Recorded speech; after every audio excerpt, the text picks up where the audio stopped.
Le dossier de ce jeudi 7 mai est consacré au transport interurbain. Des individus constitués en syndicats collectent des taxes auprès des chauffeurs. La commune de Cocody a décidé de mettre fin à ces manœuvres, mais elle se heurte à la contestation des 10 syndicats. Le point de la situation sur le terrain avec Serge Collia dans le dossier du jeudi. Tous les usagers des véhicules de transport en commun d'Abidjan le savent. Les conducteurs de taxis communaux appelés Woro Woro ou ceux des minicars dits Baka sont obligés de se soumettre à un racket qui ne dit pas son nom. On peut payer 100 francs, 200 à chaque client qu'on prend. Tu ne payes pas, tu ne payes pas, ils vont te frapper. Moyennement, on peut payer 10 000. Chaque chargement, imaginez. Quand tu viens de payer la voiture, tu dois forcément payer droit de ligne de Yopougon avant de mettre ça en circulation. Il y a d'autres qui payent pour à 60 000, il y a d'autres qui payent pour à 30 000, ça dépend. Nous avions nos petits sur le terrain pour vendre les tickets.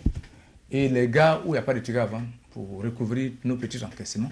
Tantôt, on peut faire le versement à 8 000, tantôt le versement à 10 000. Pour comprendre ce phénomène de racket qui dure depuis des années, nous nous sommes intéressés à l'activité dans la commune de Cocody. Ici, le maire et son conseil municipal ont décidé au début de ce mois de mai de fermer les gares et les points de chargement installés dans la cité. Le maire de la commune de Cocody a eu un constat dû à l'exercice des syndicalistes qui n'honorent pas la commune, c'est-à-dire troubler l'ordre public pour des problèmes d'encaissement. Donc le maire a décidé de fermer toutes les gares, puisque c'est à ces gares-là que les encaissements sont faits, c'est à ces gares que les gens viennent faire la bagarre. Le maire voulait ajouter 12 nouveaux syndicats sur les anciens. Parce que 12 syndicats ne sont pas entrés, près ça pour argument pour fermer une gare. Le maire veut forcément nous imposer des syndicats pour que ces syndicats-là puissent travailler avec nous. Et puis eux, en retour, ils lui fassent de l'argent ou quoi? L'introduction des 2 syndicats répond à 2 préoccupations. D'abord, le maire voulait que ce monopole-là n'existe plus. Deuxième, il y a des jeunes gens qui veulent travailler. Aussi qui font la demande, comme aussi à l'époque on fait la demande pour être autorisé. Donc il est du devoir du maire d'autoriser. Au centre de ce bras de fer, les chauffeurs sont les plus lésés. Nous on roule comme ça, tu roules ici là, la police peut venir tout de suite, ils vont venir serrer devant nous ici tout de suite. Ils vont prendre les plaques que les maires de ne pas garer de véhicules ici. Or qu'on paie les cartes de stationnement. Chaque année tu payes 52 000 et puis maintenant tu payes 10 000 par mois. Les conducteurs de taxis communaux ont été contraints par les syndicats à garer leurs véhicules, rendant la tâche difficile aux populations. J'habite les enfants ici à Cocody et j'arrive, ils sont très surpris que les Woro ne circulent plus. À l'époque, vraiment, c'était une cité qu'on pouvait dire cité résidentielle. Mais depuis l'avènement de Woro, il faut dire que c'est un mal nécessaire. On a tous besoin de Woro. Mais vous savez, quand il y a une gare quelque part, l'endroit se dégrade. Et depuis un moment, c'était les histoires de combat de syndicats. De très bonne heure le matin, ils poursuivent les gens avec des machettes, avec des couteaux. La commune de Cocody compte environ 2500 taxis communaux, selon les responsables des syndicats. En dehors des taxes de la mairie, 14 syndicats érigés en collectif encaissent au quotidien des sommes. Un véhicule paye 700 francs par jour.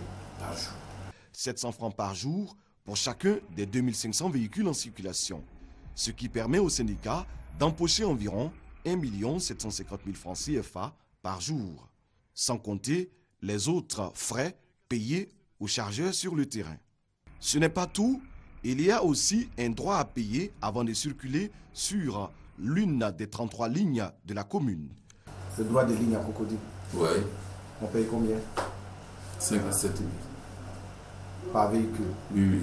Pour les quelques 2500 véhicules en circulation à Cocody, cela fait un peu plus de 142 millions de francs CFA que les syndicats ont déjà encaissés. À quoi sert tout cet argent?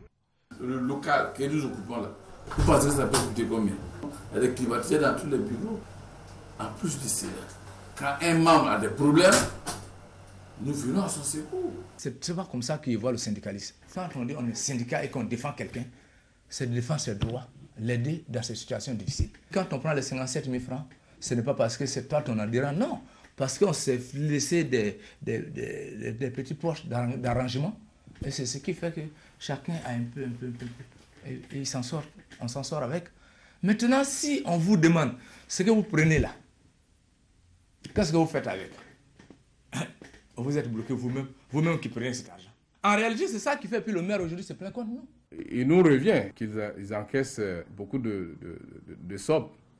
Mais nous n'avons pas fait les calculs pour savoir combien ils brassent. Mais par leur comportement, déjà, nous savons qu'ils ne veulent pas se défaire. De fortes sommes d'argent qui rentrent dans la poche de certains individus. Les autorités communales de Cocody veulent réguler le secteur. Comme dirait l'homme de la rue, la mairie veut voir clair dans cette affaire. Nous avons voulu réformer le système et nous sommes rendus compte qu'il y avait beaucoup de réticence, de résistance à la réforme. Mais l'émergence en 2020 commence maintenant et il faut que partout, dans toutes les activités, secteurs d'activité, on montre qu'un certain modèle. À quand l'assainissement de ce secteur? Bien malin qui saura le dire.